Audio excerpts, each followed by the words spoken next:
Hello, everybody, and welcome back to another episode of Overwatch Weekly. I have quite a few things to cover this week, so we're going to jump right into it with the first story, which is that there is a new set of patch notes on the live servers. Patch 1.44.1 or 0.1. And these are some patch notes that went on the PTR last week and are already on the live servers. They've been trying to power these things through really quickly, which is something I think we're going to talk about here in a little bit. But let's just jump into what these actual changes are. And they're all hero changes. There's no bug fixes or anything like that. They're all just hero changes. So the first hero update, Hanzo's Storm Arrow's damage was reduced from 70 to 60, which is a very notable change. I believe that's per arrow, so that means that throughout the whole 5 arrow thing, each one does 60 damage, which means that it is now 50 total damage less across the entire thing. McCree's Deadeye firing no longer locks the player's aim. What this means is that when you use it, you can actually move your screen, so you can get someone who's maybe a little off to the side or who moves, you can follow them to hit them with the Deadeye. But it doesn't automatically. It's not, you can't like go get like 3 people in front of you and then you won't like whip you 90 degrees and get the person off to the side as well. It's not going to do that, but it does help you get some of those people who are maybe a little further off screen. You can turn it to get them. Reaper's the Reaping healing amount was reduced from 40% to 30% of damage dealt. I believe that was where it was originally. Then they had bumped it up to like 50, and then now they're dropping it down to. Then they dropped down to 40, and they're dropping down to 30 again. Interesting move there. Reaper's not bad right now, but I feel like this will make Reaper a little bit less, used. Orissa's Fusion Driver, which is her primary fire, of course, had its damage reduced from 11 to 10. Her Fortify cooldown was increased from 8 seconds to 10 seconds, which is a reversion of a previous buff. And then Halt's snare duration was reduced from 1 to 0.65 seconds. So, lots of changes to make Orisa weaker, which I think is needed because she was way too strong. And the snare duration is definitely the big one. That definitely helps with getting rid of some of those really strong combos. Especially like Halt Dragon. That one's good. Sigma's Gravitic Flux can now be interrupted before targets start falling, and the impact slow duration was reduced from 0.9 to 0.6 seconds. So, those are some big changes for Sigma. They make him definitely more of a counterable hero than he was before. Flux was always just kind of dumb in the way that it worked. You really couldn't stop it, but now you can. Accretion's explosion damage was reduced from 60 to 40. And the final changes are to Baptiste. His Biotic Launcher primary fire recovery time was increased from 0.35 to 0.45 seconds. And Baptiste's Biotic Launcher secondary fire had its heal explosion reduced from 60 to 50. So no change to the actual output of healing, just less of a explosion radius. So those are the hero changes. I think they're pretty good. I don't think they're awful. Let's move on to the next story, which is coming from the forums, where there was a post titled, "It's time for a new developer update. It's been 6 months." And this comes from Deprice, who says, "Sure, it was great to get the info about Overwatch 2 at BlizzCon, but it would be nice to get a developer update for the current game. The last dev update was over 6 months ago on July 18th. I miss getting these updates every few months, not 2 times a year." To which Jeff Kaplan responded, "We recently recorded a dev update. It is scheduled to come out toward the end of the month. We'll try to do them more frequently." So the question is, what is this dev update on? Well, when we get into the next post, which is a very long one that Jeff definitely had, we can find that out. So, this post by Jeff is about hero bans. Now, hero bans are something that have been talked about in the Overwatch community for a while, and there's something in particular that have been popping up recently because there was a leak that they would be coming to the game by Metro, who is someone who is known to leak some things in the past, but he's also gotten a lot of things wrong. He's a very unreliable leaker, I would say. He gets some stuff right, but he also gets a lot of stuff wrong to the point where it's like, maybe he's reliable, but eh.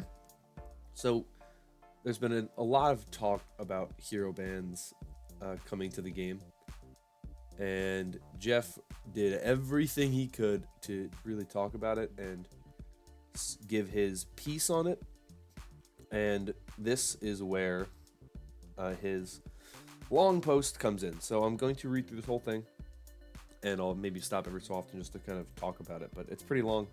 You can find it in the description as well, but let's just jump into it. I've seen a lot of discussion about hero bans the past few days, and I just wanted to offer some perspective on the topic. As always, the Overwatch team has a wide variety of opinions about the concept. Interestingly, we don't have many people on the team vehemently arguing for the feature. More of us, including myself, are reluctant to add hero bans to Overwatch. As I've said before, we're not of the mindset that we're opposed to the idea entirely and will never add them, but overall there are a number of issues that make us want to proceed carefully. Coming at this from a game design focus, the number one thing we ask is, what is the problem that we're trying to solve?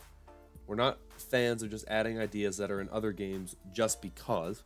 We call this bottom-up design. Sometimes the right design decision for one game is a terrible decision for another game, even if the two games are very similar. For example, with World of Warcraft, we did not impose forced grouping, a slow leveling curve, and a punishing death penalty with level loss just because the other successful MMOs had those features at the time. And as a player of those other MMOs, I thought they were the correct decision for those games, but not for WoW. When I hear why people want hero bans, the conversation usually revolves around a few reasons. I'm sure there are more. One, people do not like that the meta stagnates. They believe with hero bans, ban out the meta heroes, thus moving the meta. In general, the meta not moving is perceived by the player base as bad. People are frustrated with the balance of certain heroes. With hero bans, they feel like they can ban out the heroes they are frustrated with. And people do not like playing against certain heroes. With hero bans, they feel like they can ban out a hero they don't want to play against. And it's important, this is me speaking now, it's important to make a distinction between those last two, that there's some heroes that are just overpowered that you don't want to play against, and some people it's just, I don't want to play against this hero, right?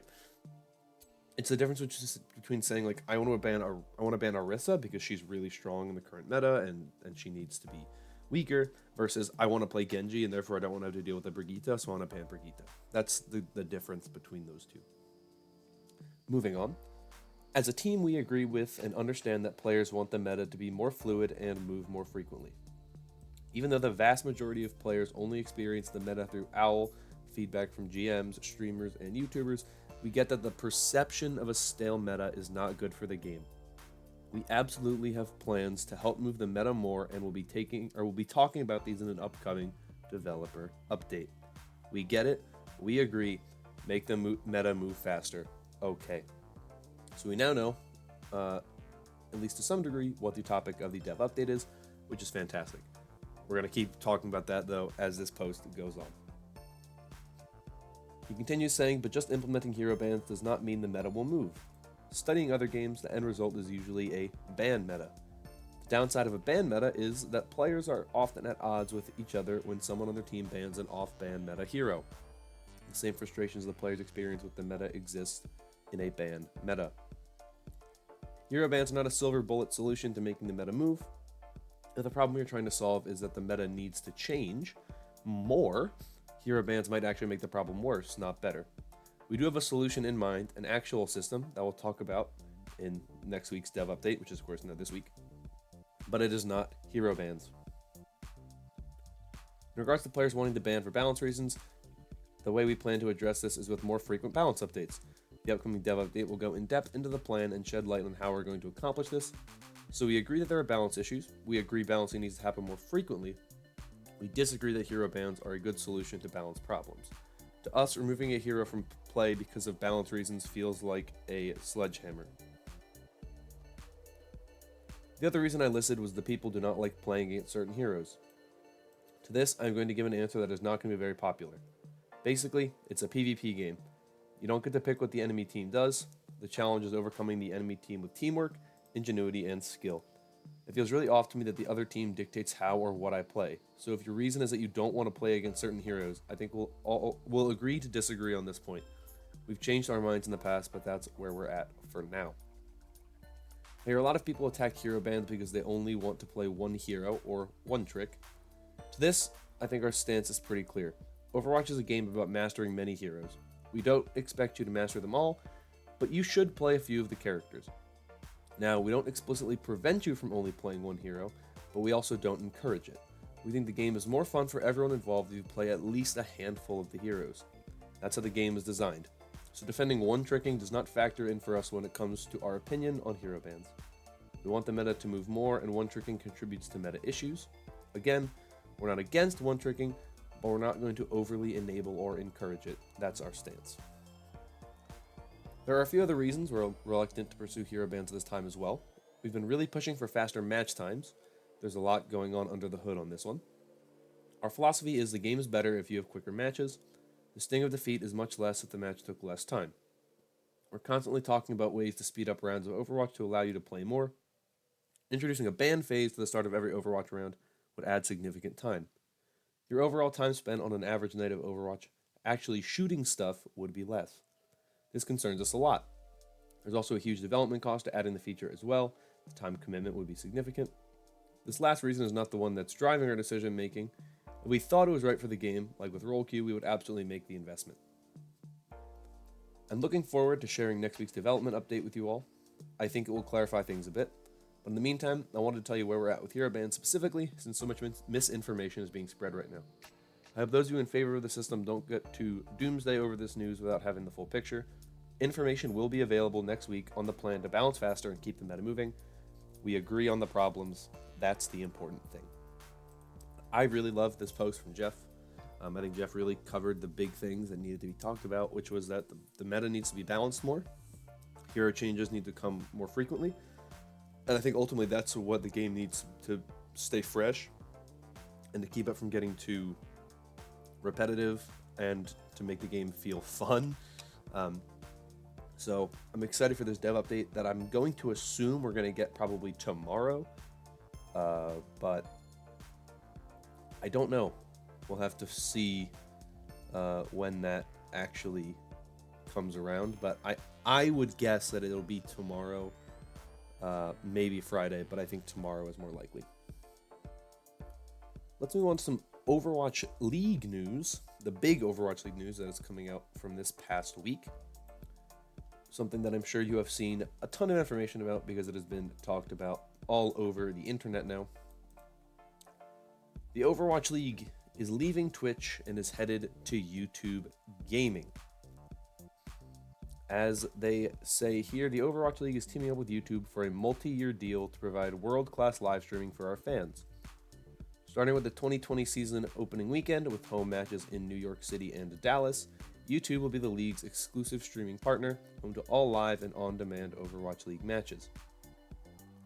In addition to hosting all matches, the Overwatch League YouTube channel will also be home to other special video features throughout the season and beyond. 2020 Overwatch League matches will premiere on youtube.com/Overwatch League on February 8th. In addition to OWL, the Call of Duty League, Hearthstone Masters and Grandmasters, and the World of Warcraft Mythic Dungeon International and Arena World Championship will also be live streamed and available on demand on their respective YouTube channels. Overwatch League match live streams and VODs will be available in China on different platforms. More information will be announced soon. There's also a PR Newswire article that talks about how this is more than just about the esports side of things. So this will also be linked in the description as well, because this is something they link to in their post, but this is kind of the bigger thing that they have on here.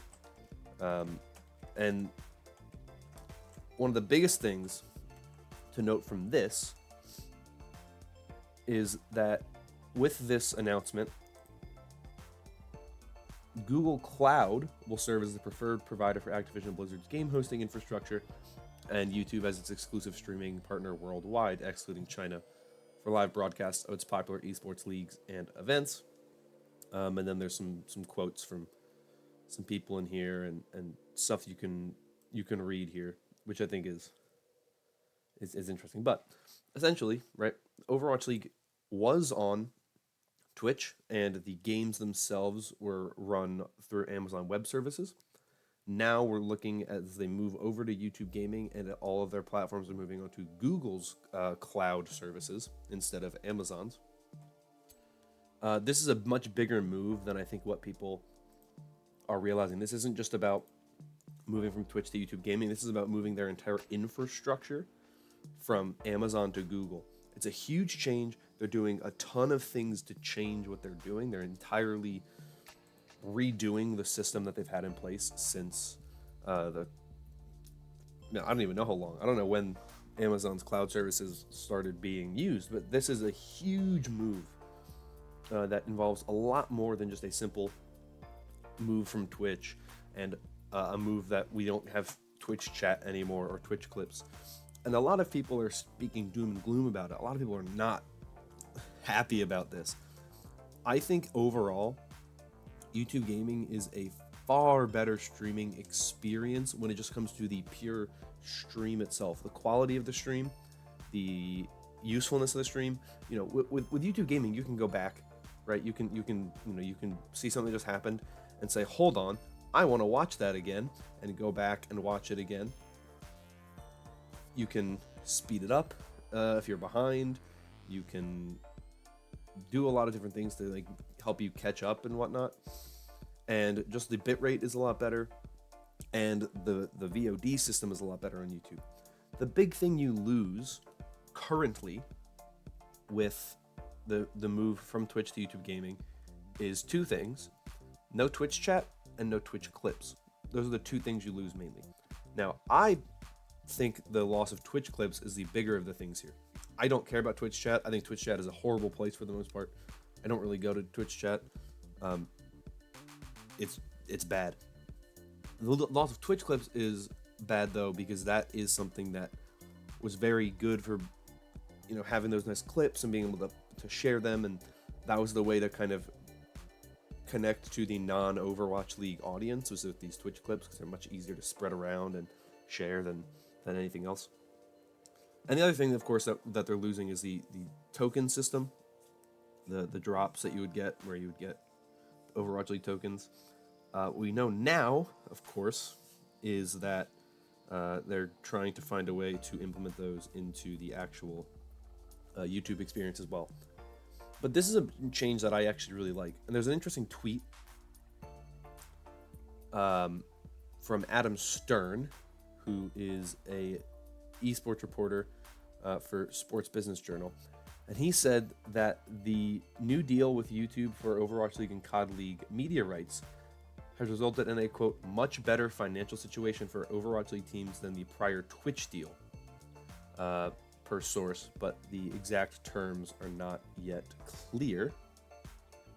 And Overwatch League's prior deal was worth a reported $45 million annually. So the teams are doing better now because of this. And the deal as a whole, I think, is much better. I really like this move. I think this is actually a really smart move by the Overwatch League. I know a lot of people don't like YouTube Gaming. I don't have an issue with YouTube Gaming. So that's my opinion on it. I think this is a good move, and I'm excited to see what comes in the next season. The final thing is a pretty short story. Once again, Overwatch League related. The new jerseys are now up for pre-order if you want to check those out. Link in the description to see them. I just thought I'd throw this in there in case you wanted to see them if you haven't seen them yet. It's really just a good way to take a look at them in case you haven't yet. But that's everything that I have for you this week.